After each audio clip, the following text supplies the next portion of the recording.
Hey there, I'm Joshua Smith with the Home Agent Group in Tennessee and Alabama. In my last video, I covered how to purchase when interest rates are high, and in this follow-up about how to sell when interest rates are high, we're simply covering the basics of the other side of the transaction. So stay tuned.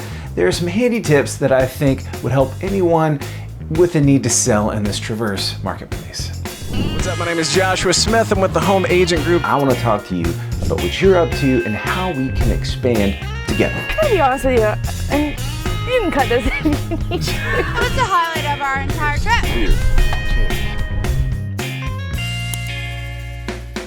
When pricing your home, you need to be honest. In recent years, we've had sales happening above and beyond the current market value because there was such high demand matched with very low inventory. Way more buyers than sellers. But as markets go, demand is down. Inventory is also down, but it's no match for the existing count of mortgage applications and contract or sales activity. What this means for you is that you haven't lost all your value that you gained, but your value will be dictated by those sales nearest to you that look like your house within the last year, really within the last few months. And one assumption that I see often is, well, Jerry's house around the corner sold for $1 million, and that guy didn't even fix his floors or update the counters like we did. Well, first and foremost, is your house the same size as Jerry's? Is your lot the same size? Right around the corner can mean a lot of things. A different zip code, different school zone, septic tank versus sewer, gas versus electric. And I hate to say it, but your market may not dictate the level of updates that you made to get your value. And so those updates that you made may not get you the value that you put into it.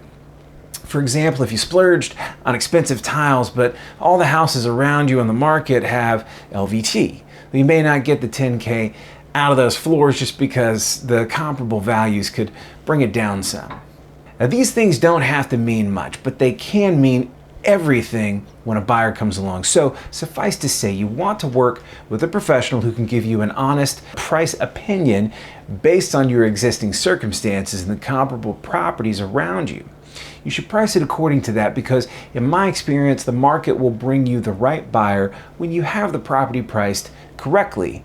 Also, if the buyer will require an appraisal, you want to be as close to where that appraisal will come in as possible so you don't have to renegotiate a price after it comes back. Now, before and after you go live on the market, you want to have a plan in place and execute that plan accordingly. I've covered this in so many videos. If you put out feelers in advance to neighbors and friends, you may just find a buyer before you even go live, which is a great position to be in, especially right now.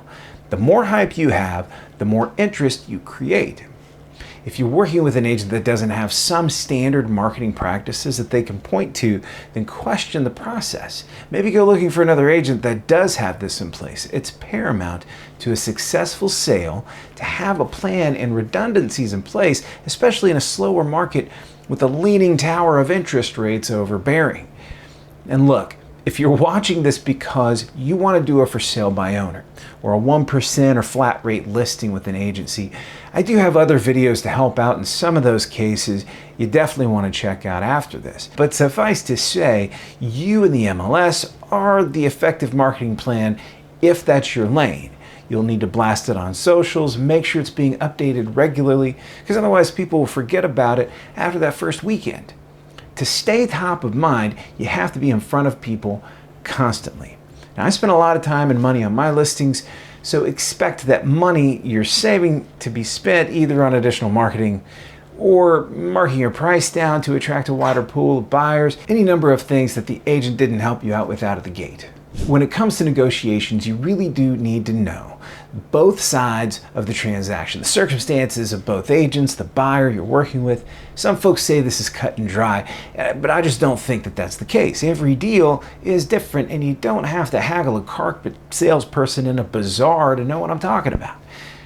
Look, if you have the house staged with your own furniture, for example, the buyer wants to keep the TV that you have hung up, but also wants you to pay for their title expenses. I say, tell them to pay for their own title. Go buy yourself a new TV with the money that you'll make.